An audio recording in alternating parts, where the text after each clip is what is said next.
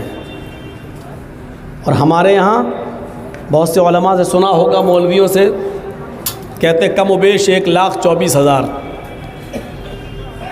تو اس سے اندازہ لگتا ہے کہ نبیوں کی بہت زیادہ تعداد ہمارے یہاں پر بھی ہے، اور نبیوں کی بہت زیادہ تعداد کا ثبوت ان کے یہاں پر بھی ہے۔ لیکن مین چیز یہ ہے کہ 24 جو نبی آئے ہیں، 24 ویدوں میں، پرانوں میں وہ بڑے نبی بتائے گئے ہیں، اور وہی 24 نبی قرآن میں بھی آئے ہیں۔ ویدوں میں 25ویں نبی کو سب سے بڑا نبی بتایا گیا ہے، قرآن میں بھی 25 نبیوں کا ذکر ہے، یعنی 25ویں نبی سب سے لاسٹ میں، آخر میں آئیں گے۔ 25 نبیوں کا نام ویدوں میں اور 25 نبیوں کا نام قرآن میں، لیکن لاسٹ میں اور انت میں جو آئیں گے ان کا نام ویدوں میں کیا آتا ہے اور ہمارے ہاں اس کا نام کیا آتا ہے، یہ چیز دیکھنے کے لائق ہے۔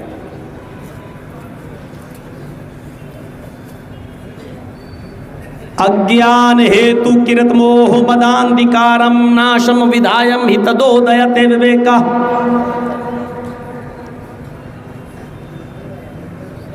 25واں جو رشی، جو پیغمبر انت میں آئے گا، لاسٹ میں، اس کا نام محمد ہوگا۔ موہ مداندھکارم ناشم، محمد ہوگا۔ اندھکارم ناشم، اس کے آنے کے بعد اندھیرا مٹ جائے گا، اندھیرا ختم ہو جائے گا۔ پہلا نام کیا بتایا گیا؟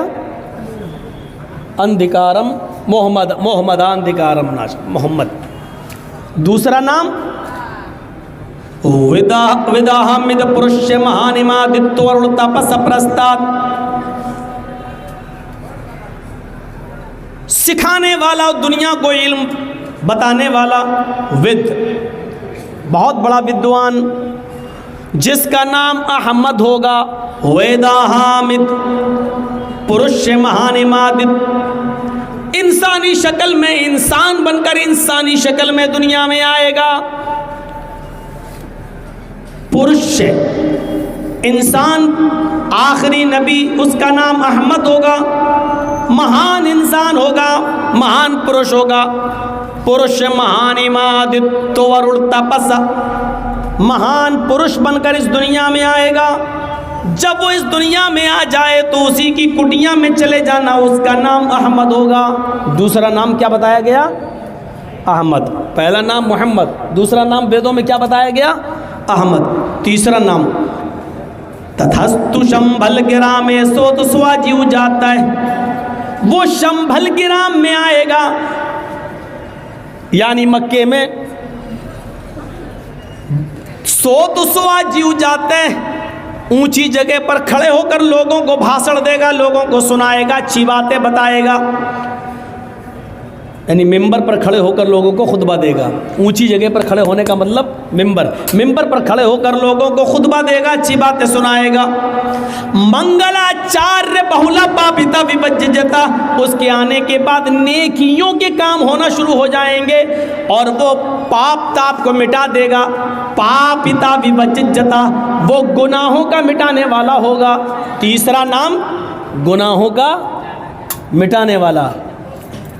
اللہ کے نبی نے اپنے جو نام بتائے، مسلم شریف کی حدیث پڑھیے، اللہ کے نبی کہتے ہیں ان لی اسماء، میرے چند نام ہیں، انا محمد، میرا ایک نام محمد ہے، وانا احمد، اور میرا ایک نام احمد ہے، میرا ایک نام محمد ہے، میرا ایک نام احمد ہے، وَأَنَا الْمَاحِي، اور میرا ایک نام ماحی، مٹانے والا، یَمْحُ اللَّهُ بِي الْكُفْرَ، اللہ میرے ذریعے کفر کو مٹائے گا، میرا ایک نام کفر کو مٹانے والا، گناہوں کو مٹانے والا بھی ہے۔ ویدوں میں جو نام بتائے گئے ہیں وہ نام حدیث میں بھی اللہ کے نبی بتا رہے ہیں کہ میرے یہ نام ہیں، میرے یہ نام ہے۔ اب آپ دیکھیے، کلمہ سب کا ایک، ابھی تو میں نے موسیٰ عیسیٰ کا نوح کا کلمہ بتایا، اتھروا وید کا 20واں کانڈ پڑھیں گے تو ہندو بھائیوں کا بھی یہی کلمہ ہے، لا الہ ہرن پاپن الا اللہ پرم پدم، توئم جو چاہن سورگ تو جپے نام محمدم۔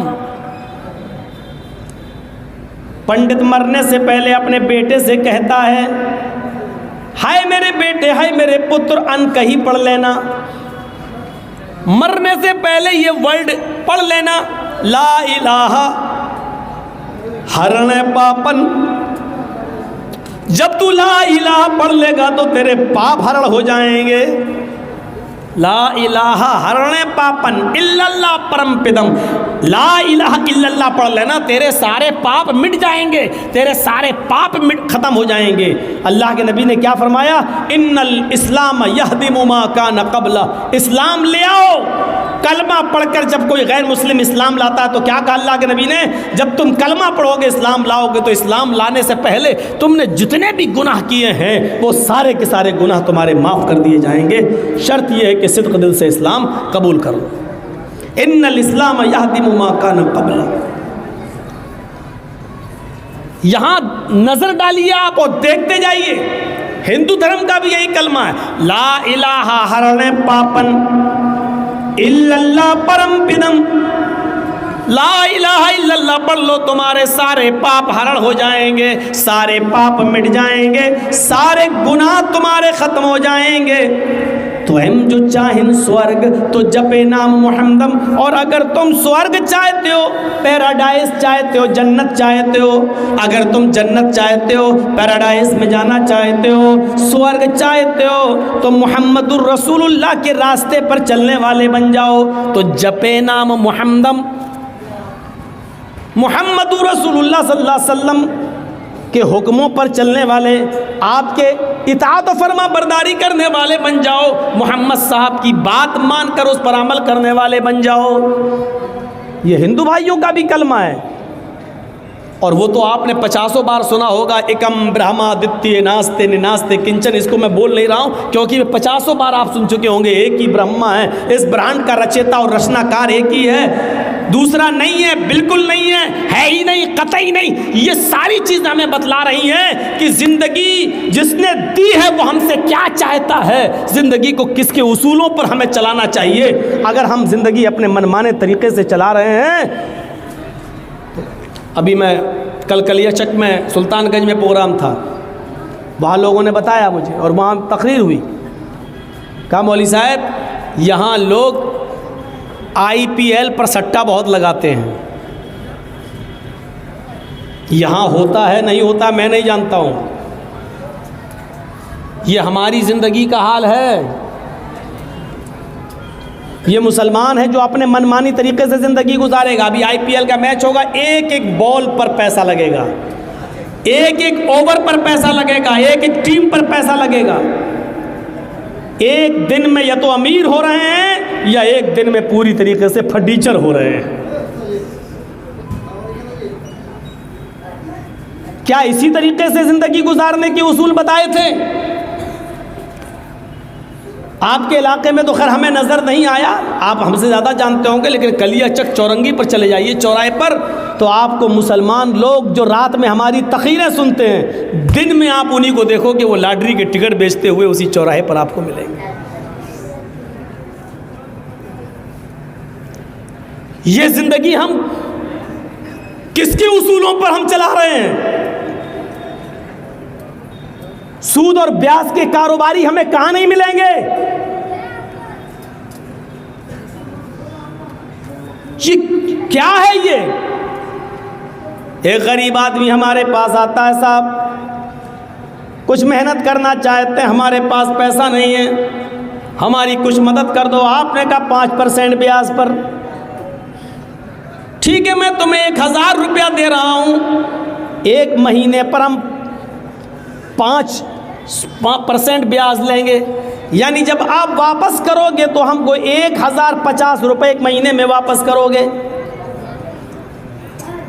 یا 50 روپے مہینہ ہمیں دیتے رہنا، اور جب تم ہمارا پیسہ واپس کر دو گے ہم تم سے بیاج لینا چھوڑ دیں گے۔ یہ کیا ہے؟ ہم نے کسی کو 1,00,000 روپیہ دیا اور ہر مہینے ہم اس سے 500 روپے اور 1000 روپے لے رہے ہیں، یہ سوچ کر کہ وہ ہمارے پیسوں سے کما بھی تو رہا ہے، لیکن آپ کسی کی مجبوری کا فائدہ اٹھا رہے ہیں۔ یہ زندگی گزارنے کے کون سے اصول ہیں اور کس نے دیے ہیں؟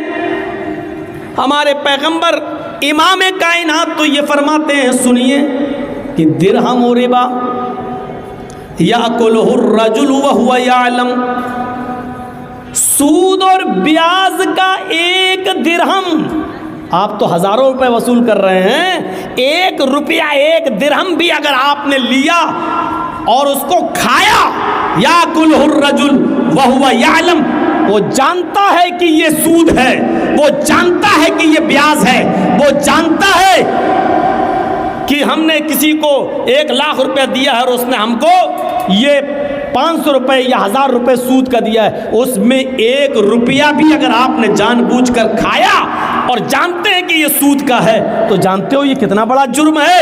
اللہ کے نبی فرماتے اشد من 66 زنیۃ، 36 مرتبہ زنا سے زیادہ سخت ہے۔ کتنی آسانی کے ساتھ ہمارے حلق کے نیچے اتر جاتا ہے یہ معاملہ، کتنی آسانی سے ہم کھا جاتے ہیں۔ امام احمد اپنی مسند کے اندر ایک حدیث نقل کرتے ہیں، اللہ کے نبی نے فرمایا کہ الربا 72 حوبا، سود کے 72 درجے ہیں، 72 دروازے ہیں سود کے۔ وَأَيْسَرُهَا أَن يَنكِحَ الرَّجُلُ أُمَّهُ، سب سے ہلکا دروازہ، سب سے قریب دروازہ، سب سے آسان دروازہ سود کا یہ ہے کہ ایک شخص اپنی ماں کے ساتھ نکاح کرتا ہے، ایک آدمی اپنی ماں کے ساتھ شادی کرتا ہے، نکاح کرتا ہے۔ آپ اور ہم سب جانتے ہیں کہ ماں کے ساتھ نکاح جائز نہیں ہے۔ مولانا جرجیز کو بلا لینا اور کہنا کہ جرجیز صاحب یہ میری ماں ہے، بڑی خوبصورت ہے، میں اس کے ساتھ شادی کروں گا۔ جرجیز صاحب قرآن کی 3 آیتیں کیا پورا قرآن پڑھ ڈالیں، اور پورا قرآن ایک بار کیا 1 لاکھ بار بھی پڑھ جائیں، تب بھی آپ کی ماں آپ کے اوپر حلال نہیں ہوگی۔ جس طرح قرآن کی آیتیں اور سارا کا سارا قرآن پڑھنے کے باوجود آپ کی ماں آپ کے اوپر حلال نہیں ہو سکتی ہے، اسی طریقے سے سود کو چاہے بسم اللہ کہہ کر کھاؤ یا پورا قرآن پڑھ کے آپ سود کا روپیہ کھائیں، وہ بھی حلال نہیں ہو سکتا ہے۔ سب سے ہلکا اور آسان دروازہ بتایا ہے کہ ایک شخص اپنی ماں کے ساتھ زنا کرتا ہے۔ اب سب سے ہلکا دروازہ یہ ہے تو 71 جو 71 دروازے اور ہیں وہ کتنے خطرناک ہوں گے۔ یہ کون زندگی گزارنے کے اصول ہم اپنی منمانی طریقے سے نہیں چلا سکتے ہیں، گزار سکتے ہیں، یہ وہی سکھائے گا اور اس کے نبی بتائیں گے۔ جس طریقے سے یہ ساری چیزیں حدیث کی کتابوں میں آپ کو ملیں گی، قرآن میں ملے گا، اسی طریقے سے دیکھیے نماز ہمارے اوپر فرض ہے۔ یہ نماز بھی دنیا میں جتنے بھی پیغمبر آئے، ہر نبی اور ہر پیغمبر کے اوپر یہ نماز فرض تھی۔ ہم اپنی مسجدوں کا جائزہ لیں، کون کہتا ہے کہ مسلمان بڑے پریشان ہیں، کون کہتا ہے کہ مسلمان بہت بے چین ہیں، کون کہتا ہے کہ مسلمان بہت زیادہ پریشانی کے عالم میں مبتلا ہیں؟ نہیں، فجر کی اذان ہمیں بتلاتی ہے کہ یہ مسلمان کتنے سکون کے ساتھ سو رہا ہے۔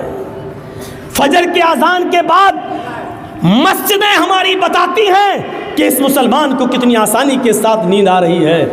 جس کو پریشانی ہوتی ہے اس کو نیند نہیں آتی ہے، جس کو بے چینی ہوتی ہے اس کو نیندیں نہیں آتی ہیں، جس کو ٹینشن ہوتا ہے اس کو نیندیں نہیں آتی ہیں۔ آپ کی نیند، آپ کا آرام سے سونا یہ بتلا رہا ہے کہ آپ کے اوپر کوئی پریشانی نہیں ہے، آپ کے اوپر کوئی مصیبت نہیں ہے۔ چاہے اتر پردیش کے اندر بے ایمانی کے ساتھ پھر سے وہی سرکار دوبارہ ریپیٹ ہو کے آ گئی ہو، لیکن اب یو پی کے اندر اگر مسلمان کہیں کہ ہم بہت پریشان ہیں، جھوٹ بول رہے ہیں، کیونکہ فجر کی اذان کے بعد ہماری مسجدیں بتلا رہی ہیں کہ مسلمان کتنے آرام کے ساتھ سو رہا ہے، کتنے سکون کی نیند سو رہا ہے۔ اگر اس کو بے چینی ہوتی اور پریشانی ہوتی تو مسجدوں کی طرف وہ رخ کرتا۔ قرآن تو یہ کہتا ہے یا ایھا الذین آمنوا استعینوا بالصبر والصلاۃ، اے ایمانوں والو جب تمہارے اوپر کوئی مصیبت آئے تو صبر اور نماز کے ذریعے تم اللہ سے مدد مانگو، صبر اور نماز کے ذریعے تم اللہ سے مدد طلب کرو۔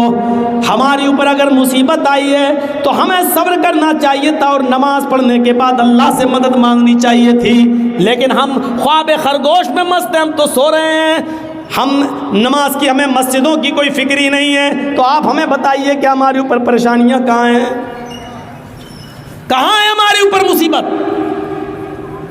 حضرت زکریا علیہ السلام کے بارے میں قرآن کہتا ہے، دیکھیے نماز سارے نبیوں پر فرض تھی اور سب نے نماز کا اہتمام کیا ہے۔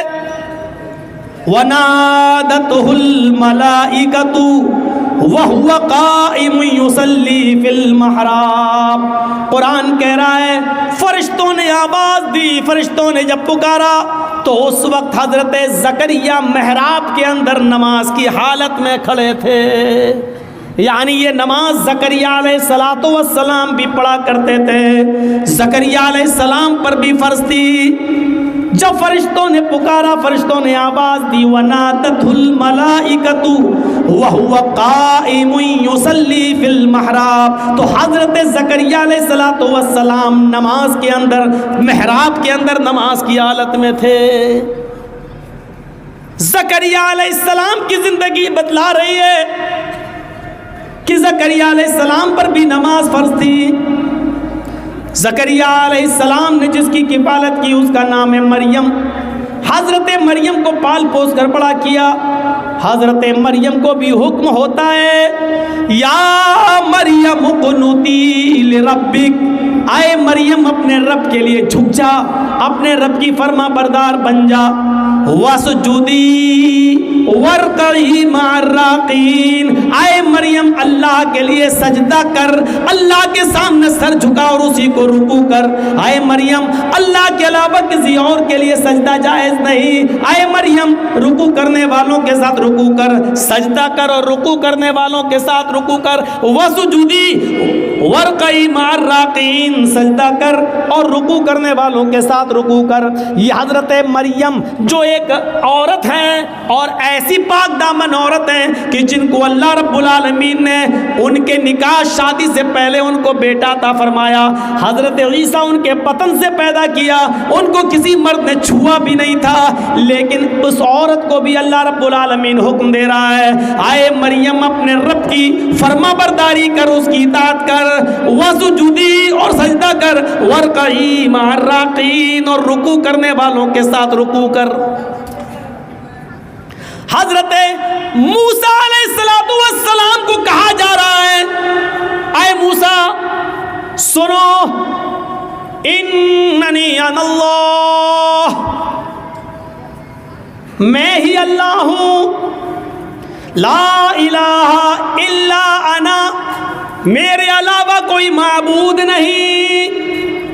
موسیٰ کو اللہ رب العالمین کیا کہہ رہا ہے؟ موسیٰ سنو، میں ہی اللہ ہوں، لا الہ الا انا، میرے علاوہ کوئی معبود نہیں، فاعبدنی واقم الصلاۃ لذکری، اے موسیٰ بس میری ہی عبادت کرو، فاعبدنی میری ہی عبادت کرو، واقم الصلاۃ لذکری اور میرے یاد کے لیے نماز قائم کرو۔ یہ موسیٰ علیہ السلام کو حکم دیا جا رہا ہے۔ ابھی ہم قرآن سے ثبوت دے رہے ہیں اور اس کے بعد میں ہندو دھرم کے اوپر آئیں گے کہ دیکھیے کرشن جی بھی نماز پڑھنے کا حکم دے رہے ہیں۔ واقم الصلاۃ لذکری اور میری یاد کے لیے تم نماز قائم کرو۔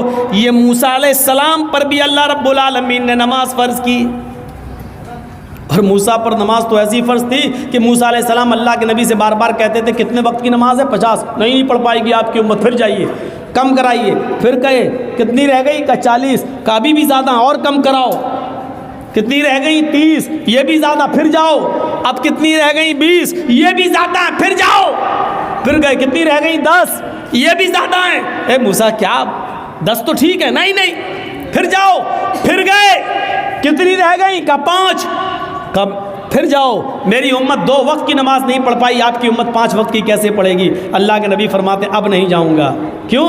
کہنے اب مجھے بار بار اپنے رب کے پاس جاتے ہوئے شرم آتی، کتنی کم کراؤں؟ 50 سے 5 رہ گئیں، 10 گنا اللہ نے کم کر دی، پھر جاؤں تو کیا بالکل ختم کروا دوں؟ نہیں، اب نہیں جاؤں گا، 5 وقت کی فرض ہو گئی۔ تو موسیٰ علیہ السلام پر بھی نماز فرض تھی۔ حضرت ابراہیم علیہ السلام کے اوپر بھی یہ نماز فرض تھی۔ جب حضرت ہاجرہ کو اور ان کے پیٹ سے پیدا ہونے والے بچے اسماعیل کو جب حضرت ابراہیم علیہ السلام نے بیابو گیا وادی پہ چھوڑ دیا، غیر ذی زرع وادی میں چھوڑ دیا، ایک بیابان جنگل میں میدان منا میں چھوڑ دیا، اور جب چلے گئے دور گئے تو فرمایا ربنا انی اسکنت من ذریتی بواد غیر ذی زرع عند بیتک المحرم لیقیموا الصلاۃ۔ اے ہمارے رب، اے ہمارے پروردگار، ہم نے اپنی ذریت کو، ہم نے اپنی اولاد کو، ہم نے اپنے بیوی اور بچے کو ایک ایسی بیابان جنگل میں چھوڑ دیا ہے جہاں ان کا کوئی پرسان حال نہیں ہے، جہاں ان کا کوئی دیکھ ریکھ کرنے والا نہیں ہے سوائے تیرے۔ اے اللہ، میں نے ان کو غیر آباد، غیر مانوس جگہ پر ہم نے ان کو چھوڑ دیا ہے، بجلی نہیں ہے، پانی نہیں ہے، کھانا نہیں ہے، ایک بیابان جنگل میں ہم نے ان کو چھوڑ دیا ہے، بے آب و گیاہ وادی میں ہم نے ان کو تیرے بھروسے پر چھوڑ دیا ہے۔ اے اللہ، اس لیے یہاں چھوڑا ہے کہ ان سے آبادی بڑھے، پھلے پھولے، لیقیموا الصلاۃ، تاکہ یہاں یہ لوگ جب پڑھنے لگیں اور آبادی بڑھ جائے تو نماز قائم کی جانے لگے، نماز پڑھی جانے لگے۔ ہم نے ایک ایسے بے آب و گیا جنگل میں، وادی میں چھوڑ دیا ان کو، لیقیموا الصلاۃ، تاکہ یہاں نماز قائم کی جا سکے، نماز ادا کی جا سکے۔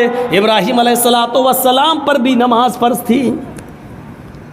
ایک دوسرے موقع پر ابراہیم علیہ السلام نے کہا رب اجعلنی مقیم الصلاۃ ومن ذریتی ربنا وتقبل دعا۔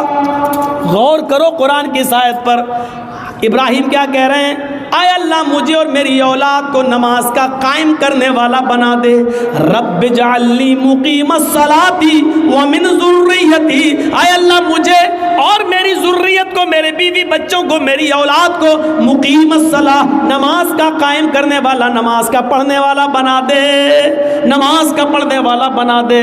ربنا وتقبل دعا، اے اللہ تو ہماری اس دعا کو قبول فرما لے، اے اللہ ہمیں اور ہماری اولاد کو نمازی بنا دے، نماز کا قائم کرنے والا بنا دے۔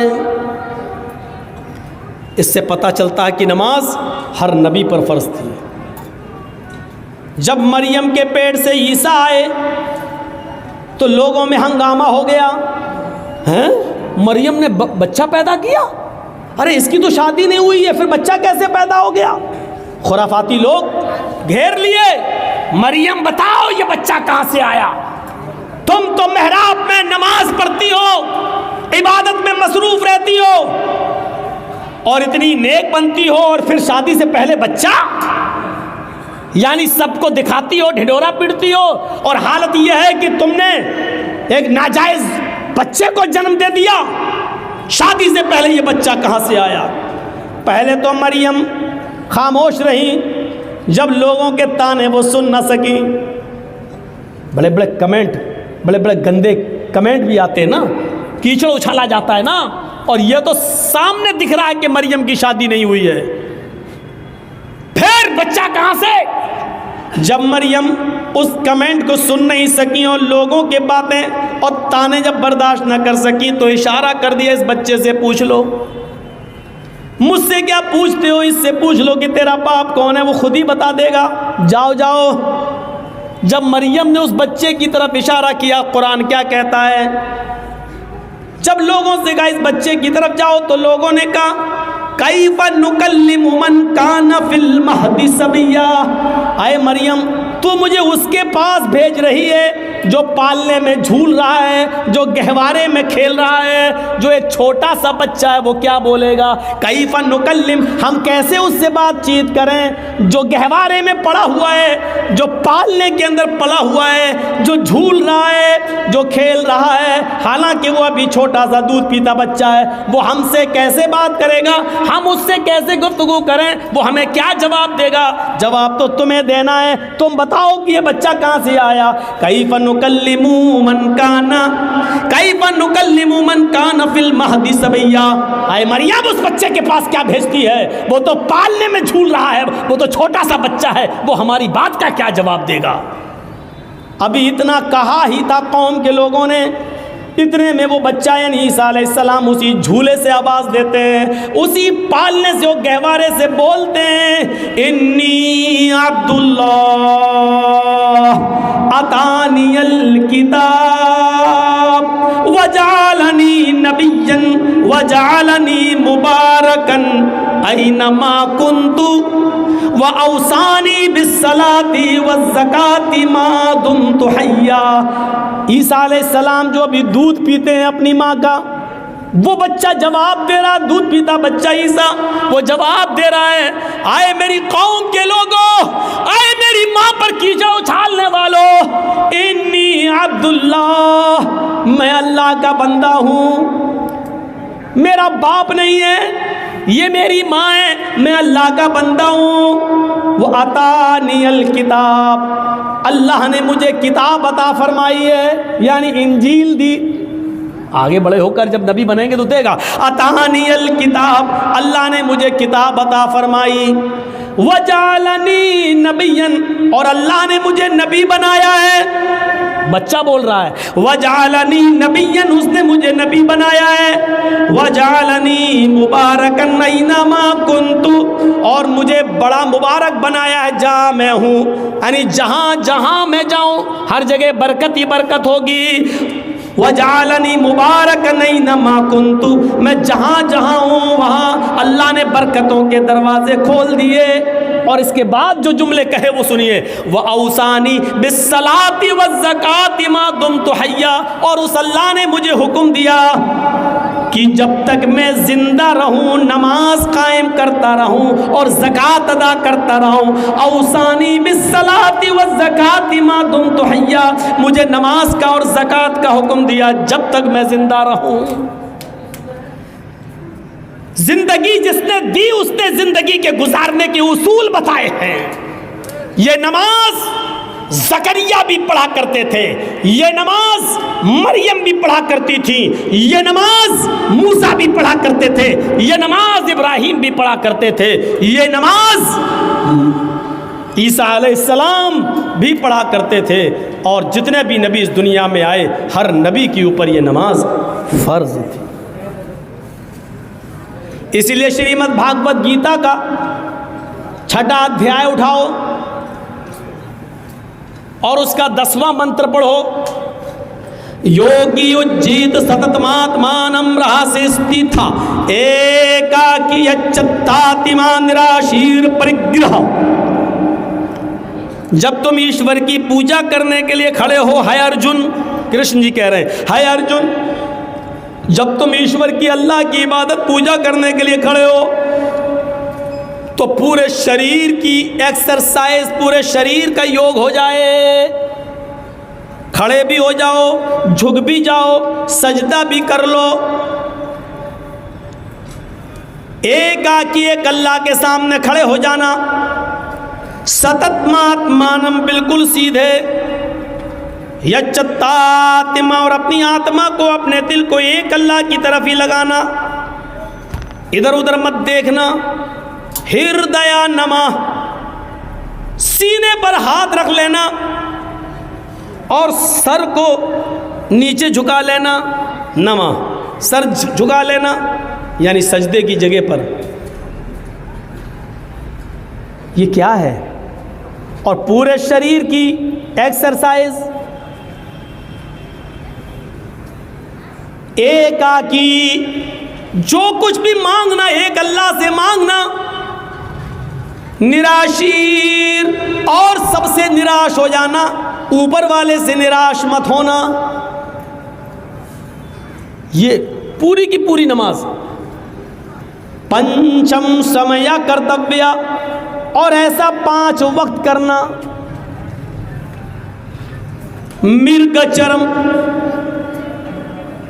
ہرن کی کھال بچھا لینا، اگر پاک زمین پوتر دھرتی نہ ملے، پوتر دھرتی نہ ملے یعنی زمین پاک نہ ہو تو مرگ مانی ہرن، اور چرم مانی چمڑا، ہرن کا چمڑا، یعنی ہرن کی کھال بچھا کر اس پر نماز پڑھ لینا، یعنی حلال جانوروں کا چمڑا ہندو دھرم کے اندر بھی حلال ہے، اس پر بھی نماز پڑھی جا سکتی ہے، اور یہ چیز ہندو دھرم کی کتاب اور شریمد بھاگوت گیتا کہہ رہی ہے جو ہر ہندو کے گھر میں ملے گی، گیتا کہہ رہی ہے۔ نماز پڑھنے کا ثبوت ہندو دھرم کی کتابوں میں بھی ہے۔ زندگی گزارنے دینے والے نے زندگی گزارنے کے اصول بتائے ہیں، کتاب میں آج موجود ہیں۔ اور سب سے بڑا عقیدہ کہ اس زندگی کو گزارنے کے بعد پھر ایک دن ہمیں اور آپ کو مرنا بھی ہے، اس لیے موت کو بھی کامیاب بنانا، مرنے کے بعد کا تصور ہمارے اور آپ کے دل میں رہے گا تبھی ہم یہ کام کریں گے۔ اگر یہ ہوگا مر جائیں گے، مٹی میں مل جائیں گے، بعد میں کچھ نہیں ہونا، تو کوئی آدمی نماز نہیں پڑھے گا، کوئی آدمی اچھے کام نہیں کرے گا۔ کیوں کرنے لگا؟ جب مر کر مٹی میں ملنا ہے تو ہم اچھے کام کیوں کریں گے؟ دنیا میں کتنا اختلاف ہے، کتنا نزاع ہے، کتنا جھگڑا ہے۔ اس اختلاف کو ختم کرنے کی ایک ہی اصول ہے اس اختلاف کو ختم کرنے کا، کہ لوگوں کو قیمتی چیز سے جوڑ دیا جائے اور کسی خطرناک چیز سے باخبر کر دیا جائے۔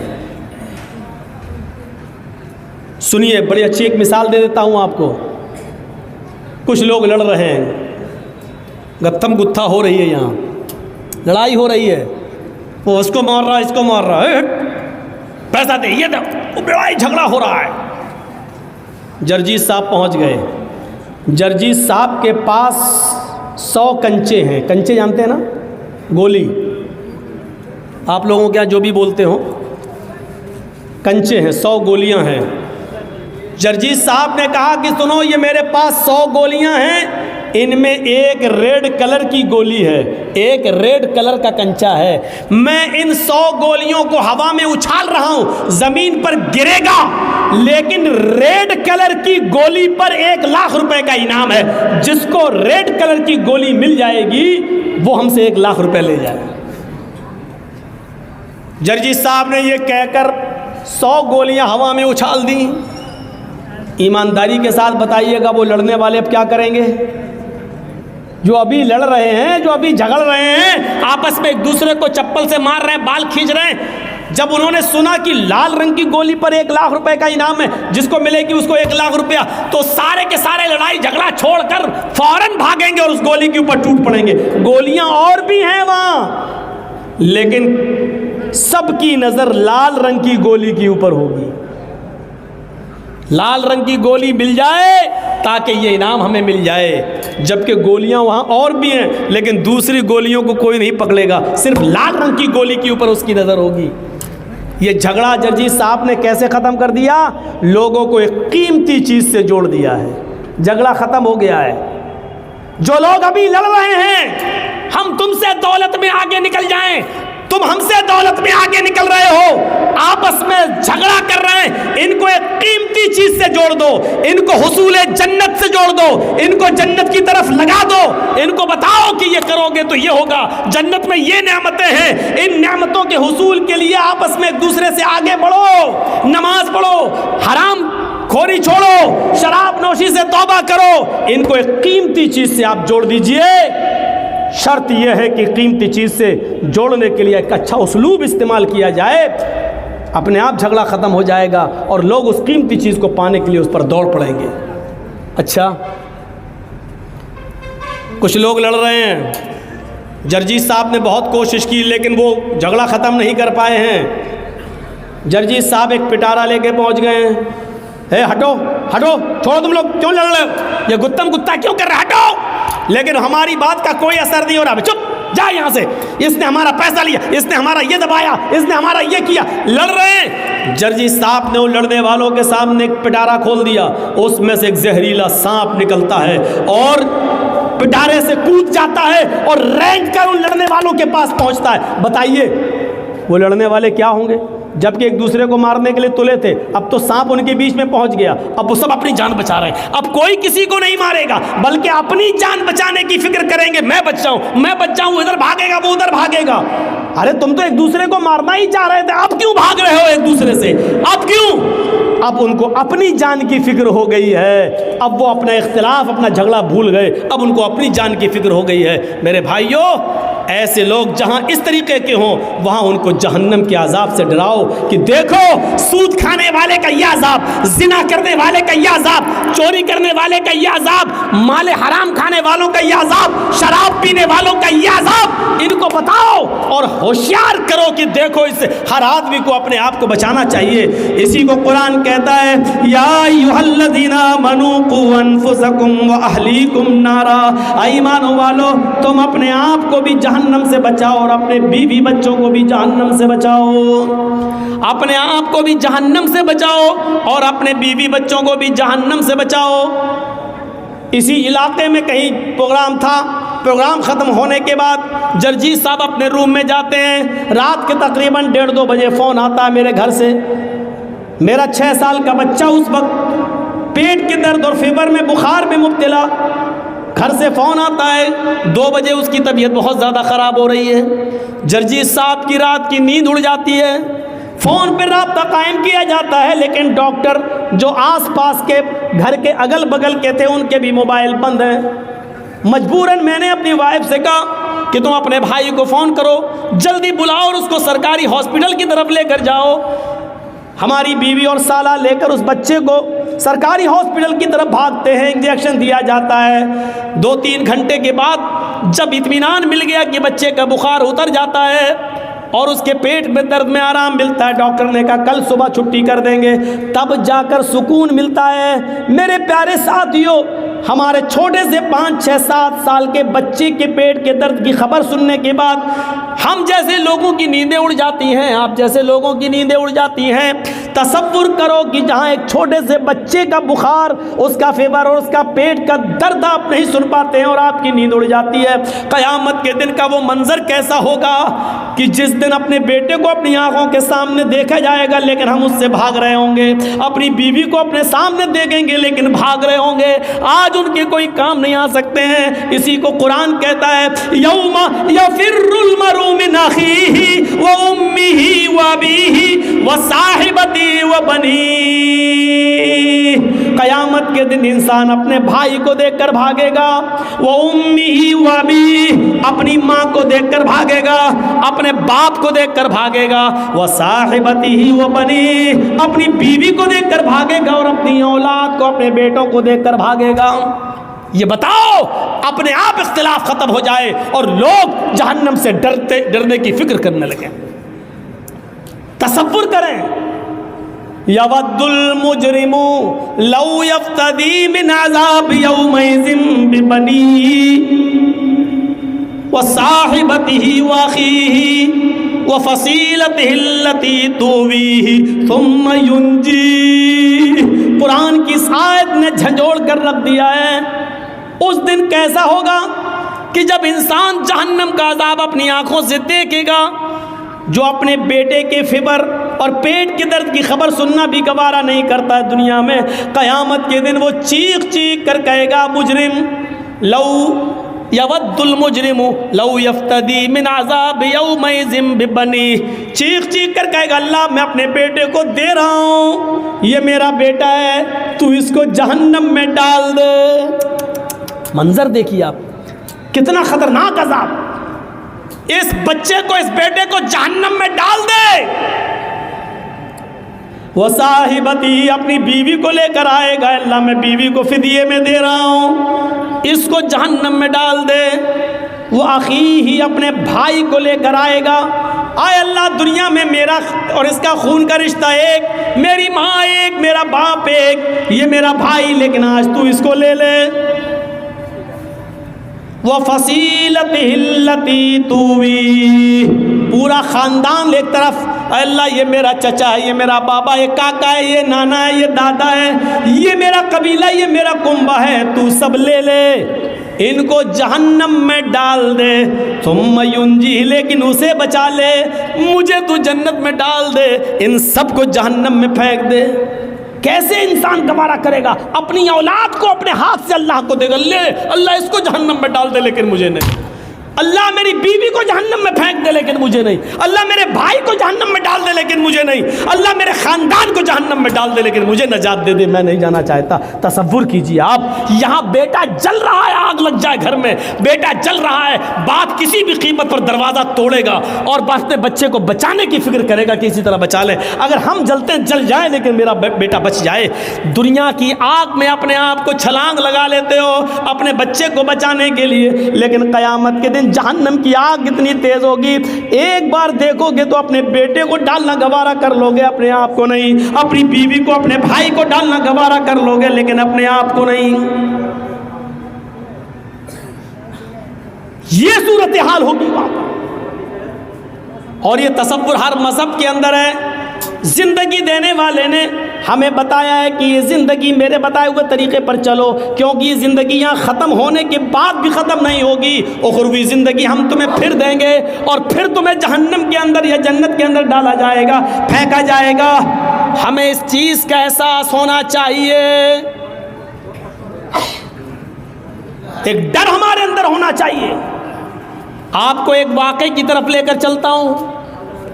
سن 1969 کے اندر، سن 1979 کے اندر، سن 1979 کے اندر، 1979 کے اندر امریکہ نے سب سے پہلا اسکائی لیب آسمان کی طرف چھوڑا۔ سنیے، امریکہ نے سب سے پہلا اسکائی لیب آسمان کی طرف چھوڑا۔ جب وہ آسمان کی بلندیوں پر چلا گیا، اس کا وزن تقریباً 80 ٹن تھا، 80 ٹن۔ وہ آسمان کی بلندیوں پر چلا گیا، جس دنیاوی سسٹم سے وہ چل رہا تھا اس کا کانٹیکٹ، اس کا کنیکشن دنیاوی سسٹم سے منقطع ہو گیا، کٹ گیا۔ اسکائی لیب نے اپنا تعلق دنیا کے سسٹم سے ختم کر لیا، یعنی اب دنیا میں کوئی سسٹم ایسا نہیں جو اسکائی لیب پر کنٹرول کر سکے۔ 80 ٹن کا وہ اسکائی لیب کنٹرول سے باہر ہو جاتا ہے۔ امریکہ نے اعلان کر دیا پوری دنیا کے اندر، لوگوں اسکائی لیب سے کنٹرول ختم ہو گیا ہے، اب یہ زمین کی طرف آ رہا ہے اور یہ دنیا کے کسی بھی ملک میں، دنیا کے کسی بھی دیش میں کسی بھی وقت گر سکتا ہے، لہذا اپنے آپ کو خود بچاؤ اور اپنے آپ کی حفاظت کرو۔ غور کیجئے، اسکائی لیب 80 ٹن کا اس دنیا کی طرف تیزی کے ساتھ گر رہا ہے، تیزی کے ساتھ آ رہا ہے، اور پوری دنیا کے اندر مشہور ہو گیا کہ اسکائی لیب نے اپنا تعلق، اپنا کنٹرول ختم کر دیا۔ لوگ بھاگنے لگے، ایسا لگ رہا تھا کہ ہر انسان یہ سوچ رہا ہے وہ اسی کے اوپر نہ گر جائے۔ پوری دنیا میں کھلبلی مچ گئی اور مسجدوں میں، کنیساؤں میں، گرجا گھروں میں دعائیں ہونے لگیں کہ اے اللہ، جو جس کو ماننے والا ہے، اے اللہ اس کو ہمارے سروں پر نہ گرنے دے، ہمارے سروں سے بچا لے۔ میں وہ کہاں گرا، کس خطے میں گرا مجھے نہیں معلوم، لیکن اتنا ضرور میں بتا دوں کہ جب 80 ٹن کا اسکائی لیب کنٹرول چھوڑ دیتا ہے تو اس کا ڈر پوری دنیا کے ہر انسان کے اندر محسوس ہوتا ہے، اور انسان یہ سوچنے لگتا ہے کہ کہیں یہ میرے سر پر ہی نہ گر جائے، میرے اوپر ہی نہ گر جائے۔ ایک چھوٹے سے اسکائی لیب جس کا وزن 80 ٹن ہے، آپ اس سے اتنا ڈر رہے ہیں کہ میرے اوپر نہ گر جائے۔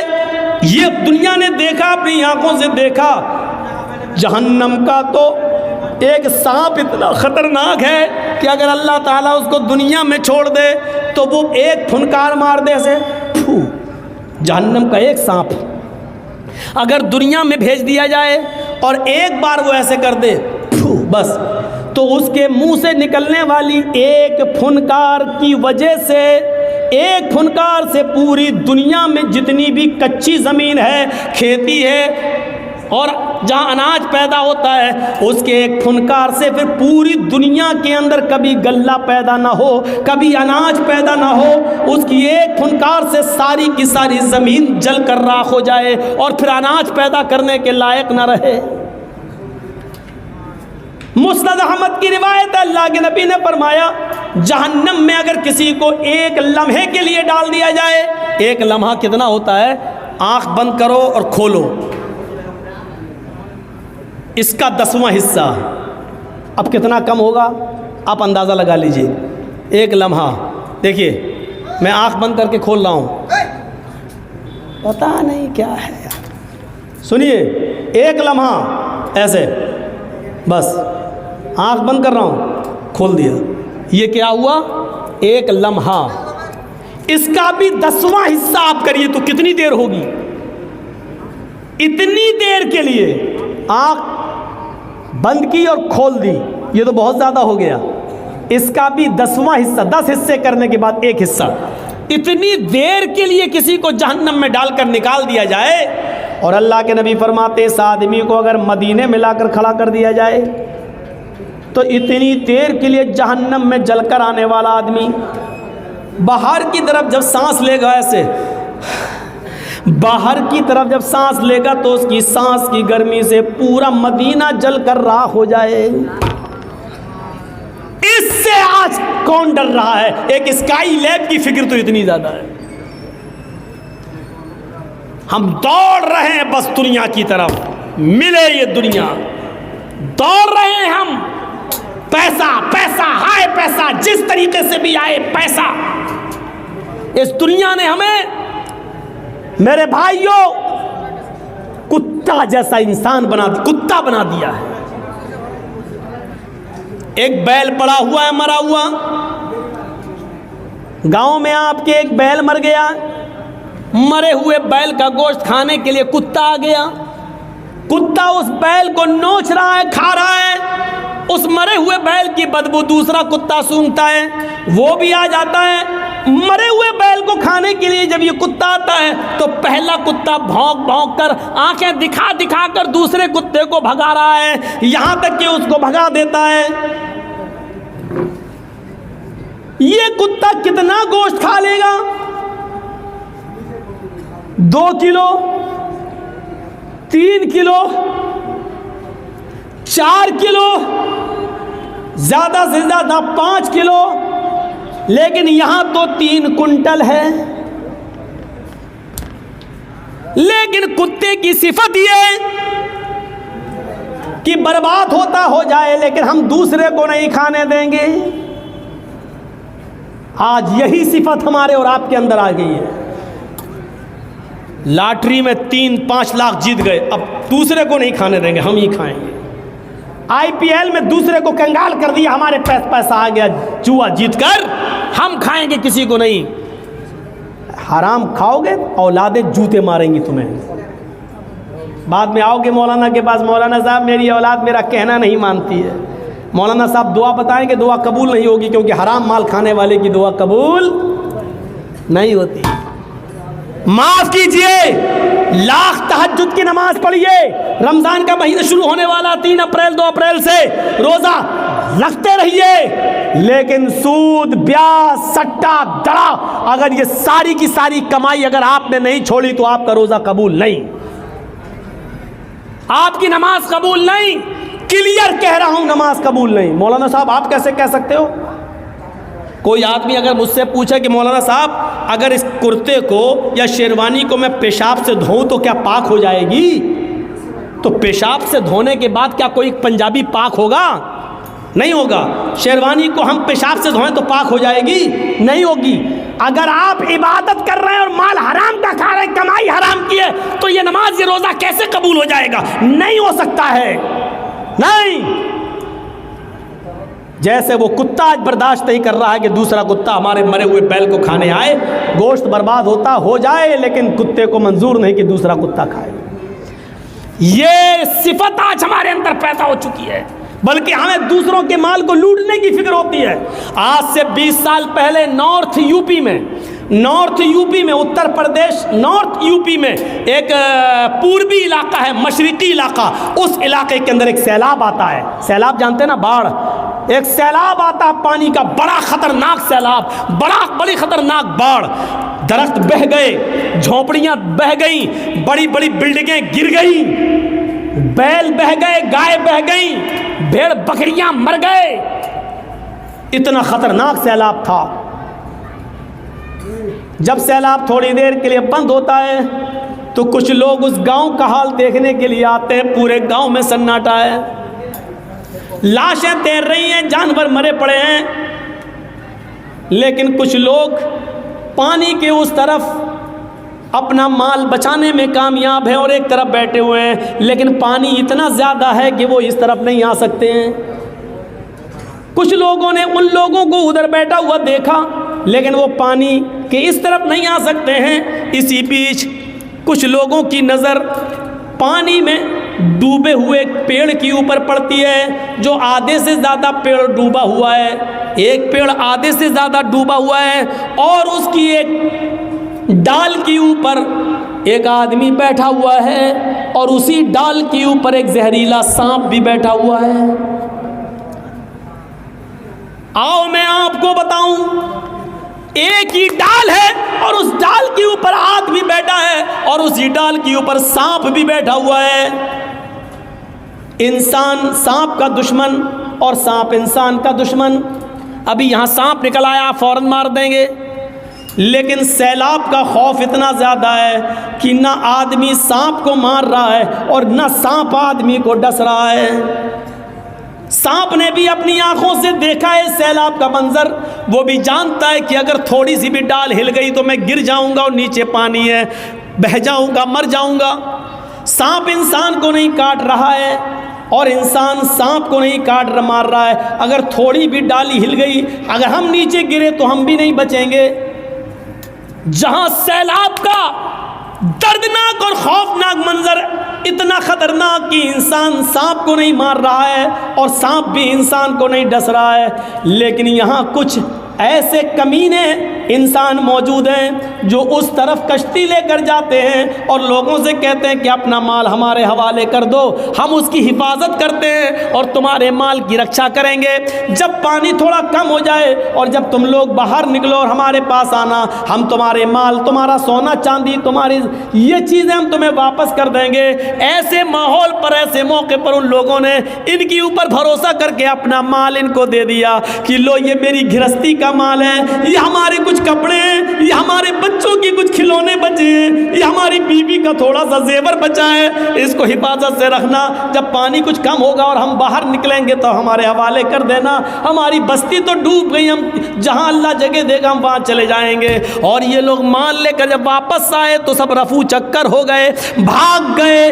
میرے بھائیو، آج انسان کا حال یہ ہو چکا ہے کہ ایسے موقع پر بھی ان لوگوں نے دوسروں کی مجبوری کا بھی فائدہ نہیں، مجبوری بھی نہیں دیکھی اور ان کا بھی مال لوٹ کے بھاگ گئے، فرار ہو گئے۔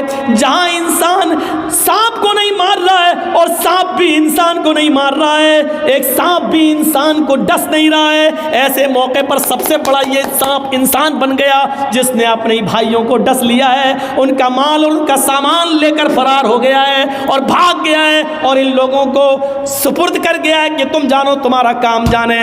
میرے بھائیوں، جب دنیا پرستی ایسی ہو جائے، مال و دولت کی لالچ جب اس حد تک بڑھ جائے تو یقین مانیے پھر اللہ کی عبادت ہونا مشکل ہے، اور یقین مانیے پھر زندگی کو آپ صحیح اصولوں پر نہیں گزار سکتے ہیں۔ 1:40 ہو گیا ہے۔ میں نے ایسا ماحول کبھی نہیں دیکھا، 2 سال سے میں دیکھ رہا ہوں کہ جب میں آتا ہوں تو بہت بھیڑ ہوتی ہے اور تقریر ختم ہونے سے پہلے 20 25 50 آدمی رہ جاتے ہیں۔ یا تو مجھے ٹائم دیر میں دیا جا رہا ہے یا آپ لوگوں کو 1 بجے کے بعد سننے کی عادت نہیں رہی ہے۔ تو میرے بھائیوں، میں نے مختصر سے وقت میں مختصر ہی باتیں صحیح بتائیں، لیکن اب آپ لوگوں کی تعداد اتنی کم ہو چکی ہے کہ اب مجھے بھی بولنے میں اچھا نہیں لگ رہا ہے۔ مجھے بتایا گیا کہ 11 بجے ٹائم ہے، پھر مجھے بتایا گیا 11:30 بجے ٹائم ہے، پھر مجھے بتایا گیا 11:30 بجے لا کے یہاں بٹھا دیا گیا اور 12:30 بجے تک میں بیٹھا رہوں، بتاؤ 12:15 بجے تک۔ تو یہ بھی ایک چیز ہے۔ تو بہرحال اصول بنائیے، ضابطہ بنائیے، مدرسے کا کام ہے اس لیے میں بول نہیں سکتا ہوں، تعاون بھی ہونا چاہیے۔ تو میرے بھائیوں، دنیا پرستی جب تک ہم نہیں چھوڑیں گے اللہ کی عبادت ہم نہیں کر پائیں گے۔ اللہ سے دعا کیجیے کہ اللہ تبارک و تعالی ہمارے اندر دنیا کی محبت اتنی ہی رکھے جتنی جائز ہو، اور دنیا کے اندر مر مٹنا اور دنیا میں غرق ہونے سے ہمیں بچا لے۔ اور اے اللہ، جب تک تو ہمیں زندہ رکھ، اسلام پہ ہمیں زندہ رکھنا، اور جب ہمارا خاتمہ ہو تو ایمان پر ہمارا خاتمہ فرمانا۔ وما علینا الا البلاغ المبین، وآخر دعوانا ان الحمد للہ رب العالمین۔ السلام علیکم ورحمۃ اللہ وبرکاتہ۔ مزید آپ سے گزارش ہے کہ مدرسے کا تعاون آپ کرنا چاہیں تو کریں، میرے ہاتھ میں بھی اگر کچھ دینا